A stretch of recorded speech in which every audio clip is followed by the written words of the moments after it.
Okay, with that, I'd like to introduce Pi K1RV from the K1USN Radio Club. Pi, the floor is yours. Okay. And the clock starts now. Is it advancing? Here we go. Okay, and this is the title of it. Encourage newcomers, which we would all like to do. We've been wanting to do that for many decades, but we've got to guard the exit gate. So there's three subjects, three areas. I'll give you just a snapshot of the K1USN Club. I think we have an iceberg that's dead ahead, and we're on the Titanic. And I've got a few suggestions as far as maybe what we can do. So I was first licensed 1962, 13-year-old punk, upgraded, blah, blah, blah. But I've been on the air for 62 years. So I have that going for me, that I've had the experience of seeing what we've been going through. This is the K1USN Radio Club. This is just some of the people involved. One of the things that we did was we created a slow speed weekly contest. Here's a little bit about the club history, though, that we started on board the USS Salem in 1996. We spent about 12 years there. After we left the ship, we found a home right upriver from the shipyard, and we were operating there for 19 years. We just lost our home at that place, but here's what we did during the pandemic. We decided we wanted to encourage a lot of our members do CW. A lot of us are regular CW operators. We thought maybe it would be kind of a fun thing during the pandemic to get people interested in CW again. And sure enough, this slow speed, it's a contest, but it's not a contest. The contest is, if you would like to make one CW contact, you're going to have a bunch of people that are doing 10 words per minute, and they'd be more than willing to talk with you. So that's how this thing started. We regularly have hundreds of people that are on every single week. We do 2 of these Friday afternoons and Sunday evenings. So I gave a handout here that talks a little bit more about the SST. So this is just a little snapshot of some of what we had at our clubhouse. There's probably was a more modern shot we could have had that showed the latest. We had a couple of K4 stations running 500 watts. We basically, we're talking about building our remote stations now while we're in hiatus. We've been VEs, many of us, since the inception of the volunteer examiner program. And I got a few comments about that outside of this, but what we used to do was we would do the exams at our club location in another room or upstairs, and then invite people down to the club. And they'd get to play around with the radios, get to ask questions, drink free coffee, that sort of stuff. Okay. I talked about that iceberg. So we would really love to recruit new hams. This is what I think the goal of this whole meeting of the minds here is. But we really need to stop pretending that everything is great, everything's pissa, we don't have a problem. Because look at the numbers. We have 800, you go on QRZ, there's 839,000 hams in the United States. There's about 270,000 hams, realistically. And I'll kind of take a little bit of a dig into that to show you what I did as a study, just a small project, but the figures are not good. So, 2 of the FCC's actions, they're not bad, but I think they kind of had a negative effect on people renewing their licenses, whether they let them expire, whether they didn't think it was worth spending $35 to renew the license that they hadn't been using anyways. The 10-year license term is great. You don't have the paperwork of having to do that all every 2 years or whatever it was, but people move. If they haven't been an active ham, they get forgotten. They forget that they needed to notify the FCC. So they essentially write themselves off. They disappear. So even if there was an automatic thing saying, hey, you got to renew your license, you got to spend $35, they never hear it. So, I just want to let you know, A plug for the ARRL. This isn't a negative thing about the ARRL. I've been a member since 1962. I think it's a wonderful organization, but I think it's like anything else. It's an organization. And so sometimes they see things that we don't see, as they see the overall picture, maybe, but we're seeing it on the ground all the time. Wait a minute, we got these same old people coming to our meetings, and they're complaining about the same things. They're not doing anything. So over the past 6 weeks, I said, I'm going to do a little digging here. And I think most of you have done this on QRZ. That's probably a pretty good site to go to for everybody. You go to QRZ, you type in your zip code. And immediately it pops up how many people are in your town. Or if your town has multiple zip codes, you look them both up. I live in 02351, which is south of Boston, Abington. It says there's 41 hams. Well, let's see. Is that true? So you go and you start digging into this, and you notice that some of the call signs look familiar. Your own, of course. In my case, I'm a trustee for a couple of clubs, so the K1USN is one of them.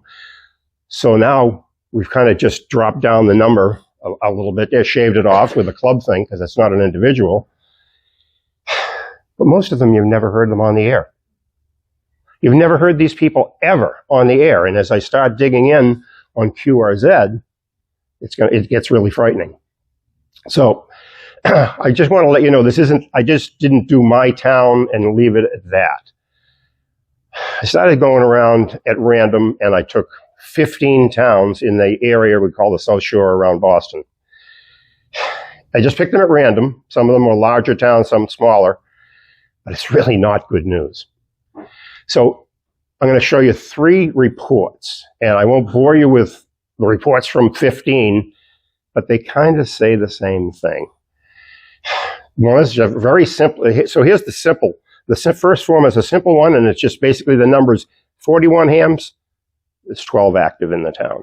That's okay, or whatever the number was.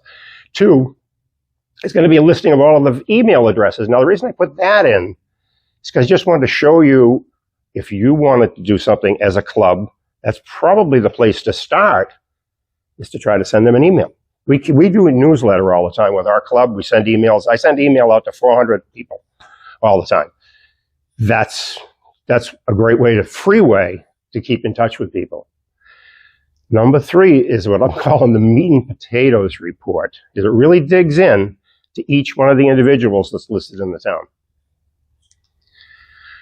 Okay, I listed the license classes. I think that was important, and their email listing, and whether they were Logbook of the World users. And that to me, the email address listing and the Logbook of the World thing are real indicators of whether that person has any interest in operating and getting on the air regularly. Unfortunately, there's another category, the ones that are silent keys. But no one has ever notified the FCC or QRZ. And some have just let their licenses expire. Maybe because they're an SK and no one has notified the league. All right, whenever you look up a call sign, and I'm sure all of you have done this multiple times, some of your logging programs do it automatically. But when you look up a call, there's a little ticker on QRZ. It indicates a number to everybody that someone has searched for that call sign. So I just picked the number 100 as being a minimum number that any somewhat active ham would show for lookups, especially ones that have been licensed for a number of years. So I just figured anyone that had a lookup less than 100, I'm going to consider them an inactive ham. Now, I'm sure there's variations on that, if they were just licensed this year, whatever, but I had to pick something.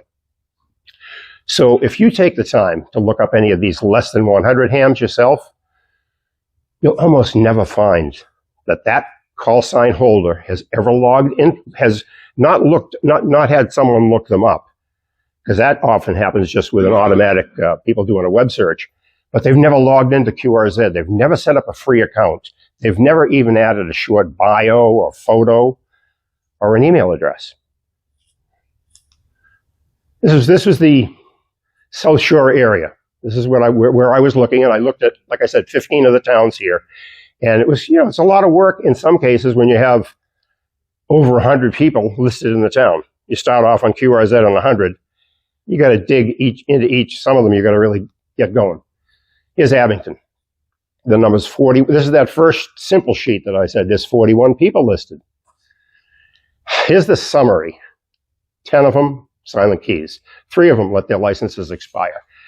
Okay, what do we have left? We have 10 techs, 6 generals, 6 extras.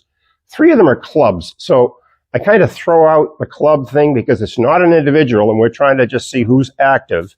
And if the person is active, then maybe the club is active. And here's the number for people less. This is the inactive people that have been on the air, maybe never. Okay, 13 of them. On the email addresses, and I'm going to show you a list of people with their email addresses. 7 people took the time to get onto QRZ and list an email address, which may or may not even be valid anymore. I did not go in on all of these towns and redo that. I mean, that would be the logical thing a club would do if they want to try to establish contact. So I removed 29 people. I got 12 people out of 41. Okay, so 29%, I'm saying, in the town of Abington is the real number of people. And I hate to say this, it's not even the real number. Because here's the list. This is just showing you the people that had an email address listed, so I put it on here. We have whether they were inactive, silent key, or moved. So here, as I'm looking through here now, silent keys, all these people were listed as active hams on QRZ and in the FCC database. They all had passed away, many of them more than 2 years ago. So if someone wanted to take the time, they could notify the FCC and apply for their call sign if they wanted. I just a point. Can you go back one slide?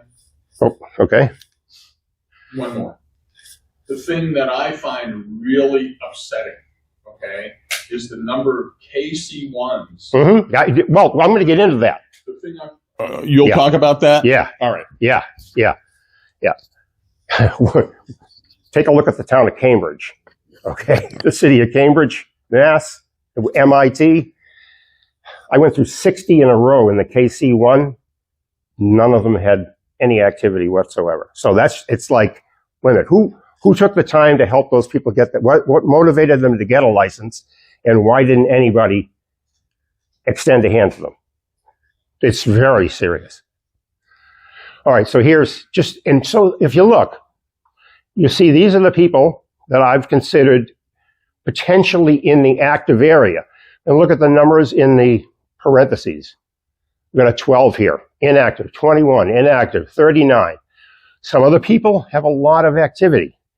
I didn't put this up as a bragging thing, but this is because of the activity of K1USN, and I'm the trustee. It's a very active club. I'm pretty active myself, so that's the sort of thing you would see.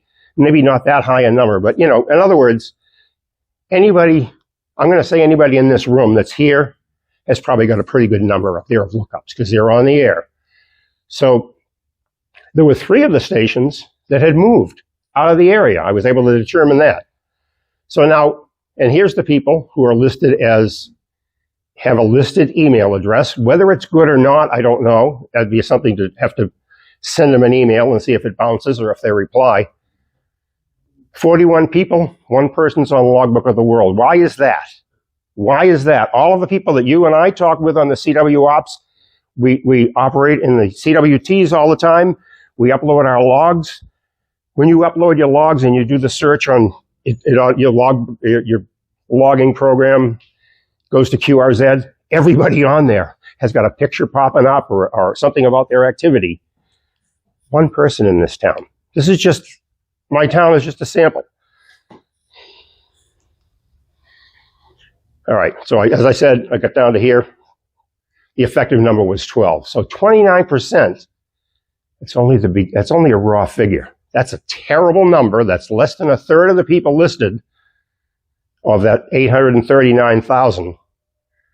if this figure spreads across all of the clubs everywhere, the entire United States, that's pretty bad.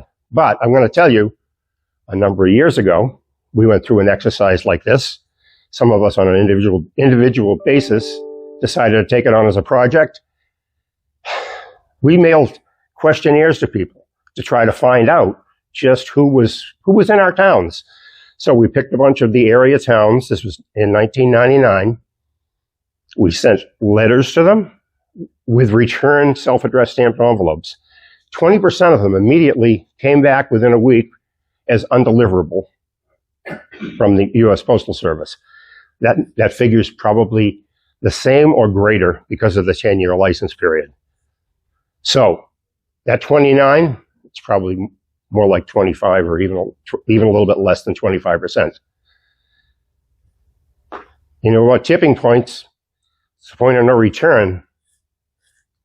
I don't know if we're there. I don't know if we're there. It's up to you. Anybody that wants to help get their club, get ham radio back on track here.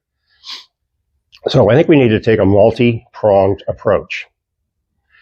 We need to sell ham radio, market ham radio much better than we do now to try to increase this retention rate. Many of the hams, I mean, I hate to just keep on reading this, but many hams get licensed only to drop out within a short time due to the lack of mentors. I need a drink here.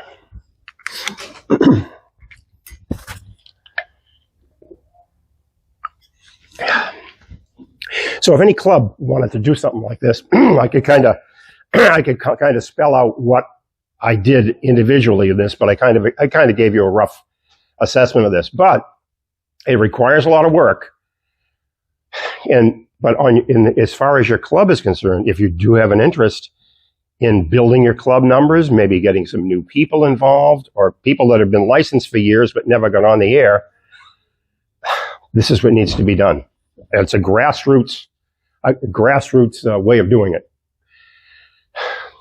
Something that this group that I was working with 25 years ago, when we discussed this, we thought, well, a great idea would be to have zip code coordinators. You have a club and you cover like 5 or 6 area towns pretty much, and they have 1 or 2 zip codes in the town. Pick a club member, some club member that would be willing to do this, but let them take on this task and do, first of all, the hard work is doing the initial assessment. And then dig into the numbers after that and have somebody, oh, hey, there's a license that's going to expire in 2 months. Well, if they're not an ARRL member that gets an automatic reminder, how about if this local club reaches out and says, hey, we just want to let you know that your license is going to expire, and here, we've never seen you at our club. We'd love to have you come by here, check out this website, blah, blah, blah, whatever. There's probably not going to be an email address listed for them, so you'd have to send them a letter. You might get the shocking thing of having that letter returned. I don't know what to tell you then. Unless you really wanted to do some digging, and then you kind of do what I do, and I look a lot through the bits, and then you can kind of find out sometime the reason that the person is not renewing their license is because they're no longer with us. Okay. One thing that we've done is with our club, and it's pretty unique, and I don't know whether it would be sustainable for a lot of clubs, but we've never had dues. We've never had any dues. Now, we do not have a repeater. We have a simplex frequency. We have a simplex frequency that we get on regularly, but we don't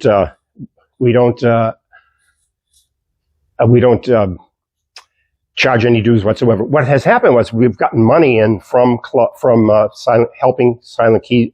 People donated things from their Silent Key estate and to the club, and that's we've used to fund all of the radio equipment that we have. Okay. Yeah, so I mean, here's another question. I don't know whether most clubs only meet once a month. We've been having regular breakfasts in our South Shore area for the last 35 years or more. Our K1USN group, we meet for breakfast every Saturday morning, and then we would go over to our clubhouse. Well, right now we go to breakfast. What happened to the clubhouse? We don't have the clubhouse anymore. So now we go to the local library. We go to the local library, and it's Fortunately, in one of our towns here in Weymouth, it's a freebie. 10 minutes. Yep, it's a freebie in the town of Weymouth to have a room for 3 hours at the library. So that's what we do. We meet there, and newsletters. I hope all these clubs have newsletters. So you have someone that puts together a newsletter, and they can be all different sizes, but to have a regular newsletter is a pretty important thing. Sometimes we add a little bit of club funds by selling T-shirts and hats. During the pandemic, there's a group that's made up of a lot of our members that decided, we need to do something and still keep on meeting. So they picked a park, not a POTA, but a park in the next town over. And they've been meeting there once a month. They started on Field Day in 2020, which was right in the middle of the pandemic. And every month they have there's 25 hams from the local area or people that are interested in ham radio that show up here.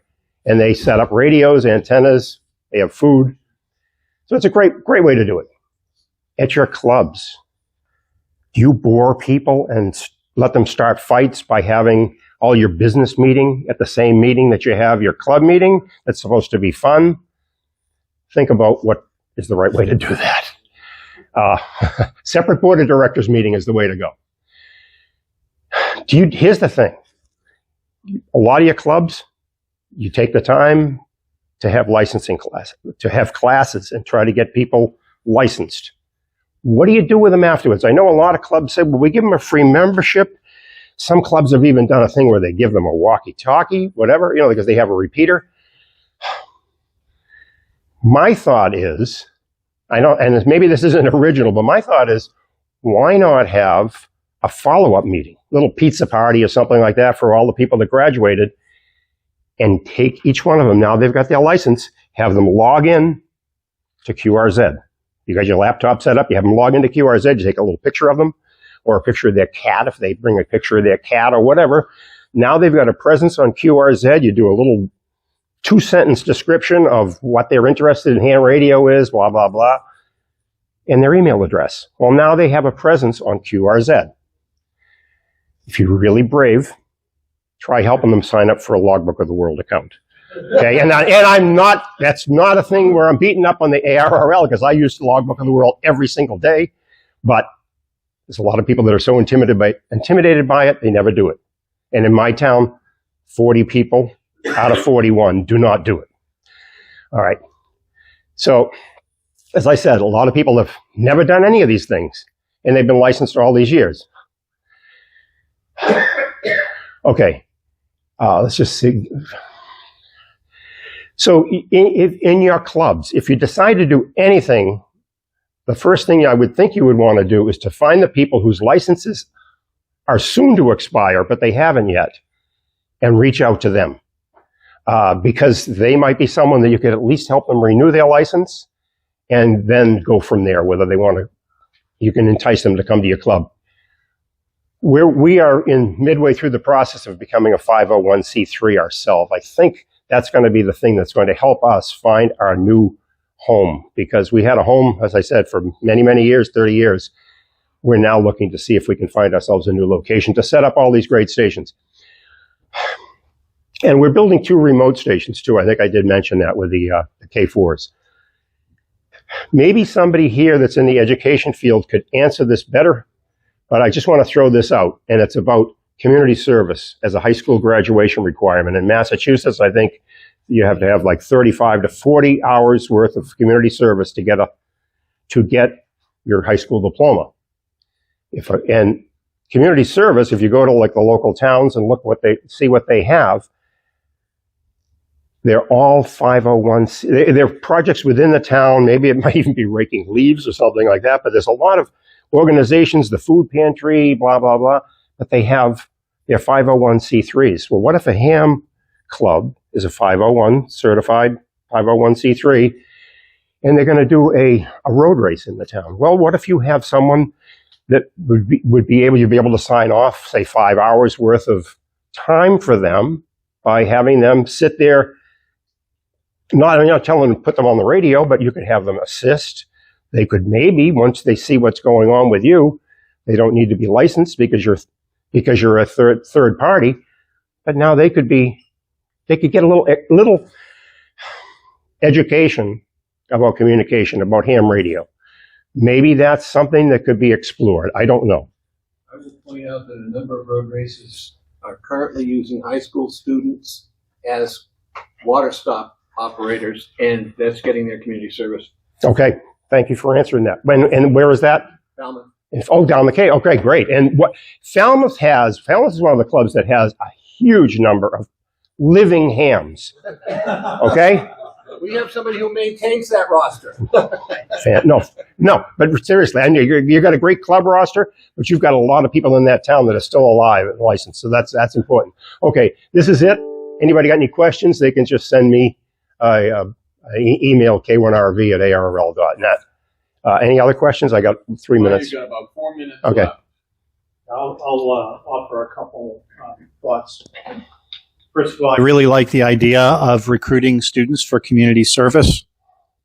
My own kids did road race communication at both hams as part of their high school community service through C-Cars, and that worked out really great for them. I bet you could get a lot of people to do that. I had never heard of that I don't think it was an original suggestion on my part. It was just like, I've never heard anybody talk about that. No, it's a great idea to get youth interested. I think one of the just 2 key points. One is it's really important to have an active club doing things, activities out in the community, involving amateur radio and getting people excited about amateur radio. Not, as you said, not just focusing on a once monthly business meeting and letting that be that. I think that's really important. The other thing that I think is really important is to make sure that you have a good critical mass of leaders in your club. I'm frustrated because oftentimes I see in my club a lot of passengers, but not very many leaders. These activities take a village to put on, and especially when you're talking about weekly meetings or weekly activities, it requires people with a lot of commitment. And so I think we need to find a way to encourage our broader membership who are active hams to actually step up and do more with their clubs. That'll help with a lot of the things that you're talking about. Good. Thanks. Good point. I didn't repeat the question because he had a microphone. Okay. All right. Anybody? Oh, go ahead. Yeah, just a quick comment on kind of related to, finding people's licenses that are about to expire and mining QRZ for that information. One of the things that I did recently, and this is a project that's out on GitHub. Anybody can go look for it. But I was interested in getting an automated email every day notifying me when there's new hams in the area. Yeah. So if anybody's interested in that, it's out on GitHub. You just do a search for I love that. Yeah. New Ham Finder is the name of the project.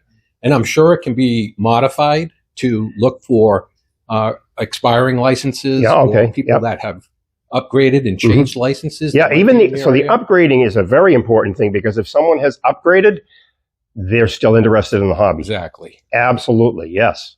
Yeah. Very good. That's good. I'll have to get in touch with you, or get in touch with me if you can. Just send me the email. I'd love to see that. Okay. Anybody else? I got squeezed it in. Okay. All right. Thank you, Pye. Okay. There you go.